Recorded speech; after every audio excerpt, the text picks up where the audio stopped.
একবার তারা নিজেদের ভোট বিজেপিকে ট্রান্সফার করে দিয়েছে পরিকল্পিতভাবে তৃণমূল কংগ্রেসকে হারানোর জন্য। এখন আর মানুষ তাদের বিশ্বাস করছে না, তাই তাদের মাটির তলায় যে যা ছিল পায়ের তলায় মাটি, সেটাও হারিয়ে গেছে।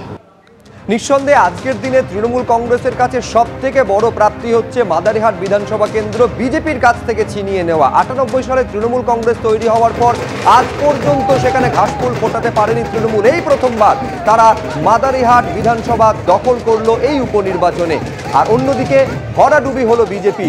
নৈহাটিতে জয়ী তৃণমূল প্রার্থী সনদ দে, সিতাইতে বিরাট ব্যবধানে জয়ী হয়েছেন তৃণমূল প্রার্থী সঙ্গীতা রায়, হাড়োয়ায় জয়ী হয়েছেন তৃণমূল প্রার্থী রবিউল ইসলাম, হাজি নুরুল ইসলামের পুত্র রবিউল ইসলাম হাড়োয়া বিধানসভা কেন্দ্রে উপনির্বাচনে জয়ী হয়েছেন। এমনকি বাবাকেও তিনি ছাপিয়ে গিয়েছেন জয়ের ব্যবধানে।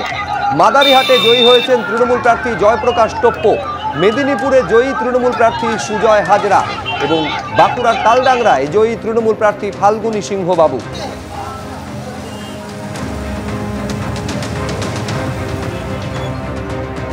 আর উপনির্বাচনে অর্থাৎ এই 6টি কেন্দ্রে বিধানসভা উপনির্বাচনে যেভাবে সবুজ ঝড়ে উড়ে গেছে বিজেপি, সেই ভরাডুবি দিয়ে দিলীপ ঘোষের কি ব্যাখ্যা? বিজেপিতে পরিবর্তনের ডাক দিলেন তিনি। উপনির্বাচনের রেজাল্ট কি হবে তা আগে থেকেই জানা ছিল। দলের কাজ করার পদ্ধতি পাল্টানো দরকার, এভাবেই সমালোচনা করেছেন দিলীপ ঘোষ। বিজেপির সংগঠনে পরিবর্তন দরকার। 19-এর ভোটে মেদিনীপুরের লিড দিয়েছিলাম, লোকসভা থেকে উপনির্বাচন বিজেপি ভালো ফল করতে পারছে না, 26-এর জন্য নতুন করে লড়াই শুরু করতে হবে, এমনই দাবি দিলীপ ঘোষের।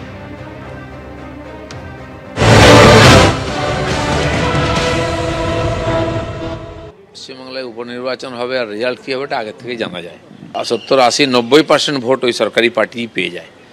তো সেজন্য এর নতুন কিছু চিন্তা ছিল না। একটা সিট আমাদের ছিল মাদারিহাট, যেটা সেটা আমরা লড়াই দিয়েছি, আশা ছিল যে একটু ভালো রেজাল্ট হবে, সেটা হয়নি। এর আগে 4টে সিট আমরা হারলাম, সেখানে আমাদের জেতা সিট ছিল, সেখানে অনেক বেশি ফারাক ছিল। এইভাবেই ভোট হয়, এখানে ভোট করানো হয়। সরকার, তার পুলিশ, তার প্রশাসন, গুন্ডা, লোকে ভয়ে ভোট দিতে যায় না। সিতাইতে আমি গেছিলাম, ওরা বলছিল ভোট দিতে পারবো তো, আমরা বেরোবো কি না। তো এই ধরনের প্রশ্ন থাকে বলে একতরফা ভোট হয়। জন বার্লা মাদারিহাটের যিনি অন্যতম মুখ, আলিপুরদুয়ারের সাংসদ আগে ছিলেন, তার অনেক আক্ষেপ রয়েছে সংগঠনে। তিনি রাজনীতিতে আক্ষেপ থাকেই সবার, আমারও থাকতে পারে আক্ষেপ। আমাকে টিকিট অন্য জায়গায় দেওয়া হয়েছে, ওনাকে টিকিট দেওয়া হয়নি, মন্ত্রী ছিলেন।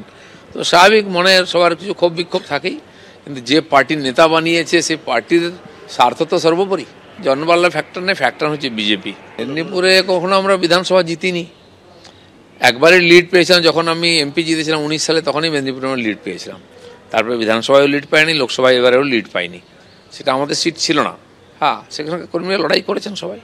পার্টিতে এই ধরনের রেজাল্ট হলে, লোকসভাতে আমাদের রেজাল্ট ভালো হয়নি, বা ইলেকশনও ভালো হচ্ছে না, অবশ্যই পার্টির মধ্যে চিন্তন মন্থন হওয়া উচিত যে পার্টির কাজ করার পদ্ধতি, নির্বাচন লড়ার পদ্ধতি ইত্যাদি পাল্টানোর দরকার আছে, কি করা উচিত সেটা চিন্তাভাবনা হওয়া উচিত পার্টির মধ্যে, তার মধ্যে পরিবর্তন হওয়া উচিত।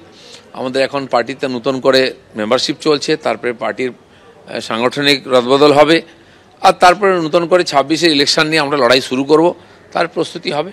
পার্টিতে যারা সংগঠন দেখছেন, সিদ্ধান্ত নিচ্ছেন, তারা ভাববেন আমাকে পার্টি যে কাজ দেয় আমি ঘুরি, আমাকে নির্বাচন প্রচারে যেখানে যেতে বলা হয়েছিল গেছি, আমাকে সাংগঠনিক সদস্যতা অভিযানে যে যে জেলায় যেতে বলা হচ্ছে বা কেন্দ্র থেকে ত্রিপুরায় যেতে বলা হচ্ছে, আমি সেটাই করছি, এটাই পদ্ধতি আমাদের। একদিকে সবুজ ঝড় আর অন্যদিকে উপনির্বাচনের জামানত বাজেয়াপ্ত তালিকায় বাম, বিজেপি, কংগ্রেস। 6টি কেন্দ্রেই বাম এবং কংগ্রেস প্রার্থীদের জামানত বাজেয়াপ্ত হয়েছে।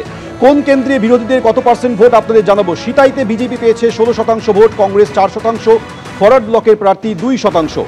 মাদারিহাটে কংগ্রেস পেয়েছে 2% ভোট, আরএসপিরও প্রাপ্তি মাত্র 2% ভোট। নৈহাটিতে সিপিআইএমএল লিবারেশন 6% ভোট, কংগ্রেসের প্রাপ্তি মাত্র 3% ভোট। হাড়োয়ায় আইএসএফ পেয়েছে 13% ভোট, বিজেপি 7% ভোট, কংগ্রেসের প্রাপ্তি মাত্র 2% ভোট। অন্যদিকে মেদিনীপুরে সিপিআই পেয়েছে 6% ভোট, কংগ্রেসের ভোট প্রাপ্তি 2%। তালডাংরায় সিপিআই পেয়েছে 10% ভোট, কংগ্রেসের প্রাপ্তি মাত্র 1% ভোট।